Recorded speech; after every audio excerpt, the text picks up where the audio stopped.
Jednom prilikom štreberi su sklopili dogovor da sledeće 2 godine budu u duhu edukacije i sklapanja saradnje sa raznim kompanijama. Plan je da napredujemo iz dana u dan kao osobe i da kanal razvijamo da bude mesto za svako ko želi da se edukuje ne samo iz oblasti tehnologije.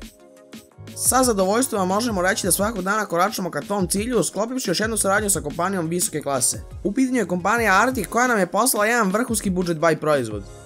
Predstavljamo vam Arctic Freezer 33 i Sports Edition hladnjak.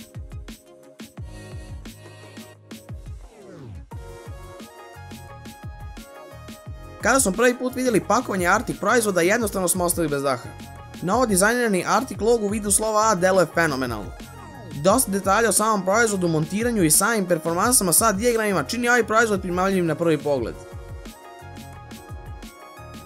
Znamo da lepota nije prenosna, tako da hajde da vidimo šta se sve nalazi u kutiji. Čim smo otvorili pakovanje, Arctic je dobio jedan ogroman plus sa naše strane. Nema dostatne papirologije, već se sve nalazi u jednom QR kodu pomoću koga ćete stalno dobijati update-ove za instalaciju na novu platformu. U paketu se nalazi sam cooler kao i breketi za instalaciju na AM4 soket i najpopularnije Intel platforme, dok na AM3 i TR4 soket ne možemo staviti ovaj hladnjak. Naravno, tu je njihova poznata MX4 termalna pasta koja se premazuje na sam cooler, a ne na procesor.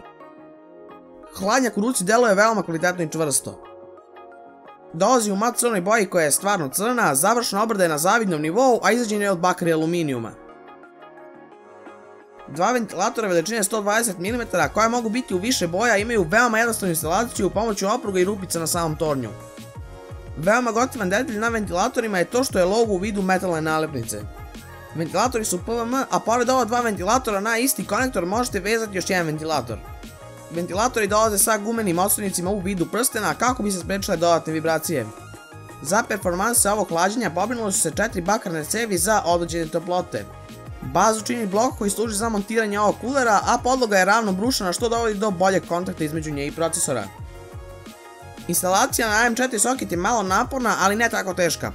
Potreban vam je originalni AM4 backplate sa ostojnicima i AM4 šrafovi sa breketima za sve platforme. Pre same instalacije morate skinuti ventilatore i instalirati cooler, pa zatim sve to vratiti. Ovo zna biti jako naporno, pa vam savjetujemo da pozovete drugara u pomoć. Ovaj cooler je dizajniran tako da radi u push-pull varijanti, pa tako pazite kako vraćate ventilatore da u kuću ne bi došlo do tornada. Mi smo naš cooler montirali da vazduh cirkuliše ka zadnjoj strani kućišta i da tako pomoću ventilatora izlačimo toplotu vani. Kako ova recenzija ne bi trajala sat vremena, pređemo na sam test performansi ovog coolera. Kao i prethodnih puta, test je rađen na Ryzenu 5600 koji je bio podešen na 3.4 do 3.7 GHz.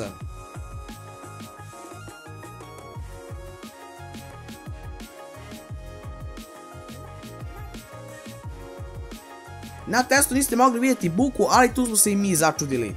Iako ventilatori ne mogu biti u rangu sa Noctuinim, buke zapravo nije ni bilo.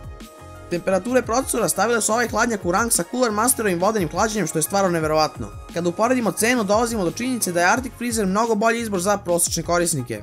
Kada na sve dodamo da je skoro nečujan pri radu, u njegovu cenu nekih 40 evra i veoma lep dizajn, ovaj cooler svrstavamo u jedan od najboljih izbora za budget cooler. Zaboravili smo još jednu stvar, a to je neverovatnih 10 godina garancije. Nešto što nas je začudilo je da ventilator uopšte nema u plavoj boji, iako je to čest izbor pri sastavljanju buildova. Cenu verovatno opravdava i manjak opcija za instalaciju, iako je AM3 soket i dalje veoma popularan na našim prostorima. Ovaj cooler je prevazišao sva naša očekivanja, pa ukoliko želite da svoj Ryzen hladite ovim primjerkom imate našu toplu preporuku. Ukoliko vam se video svidelo, lupite like i subscribe, a mi se vidimo. Ćao!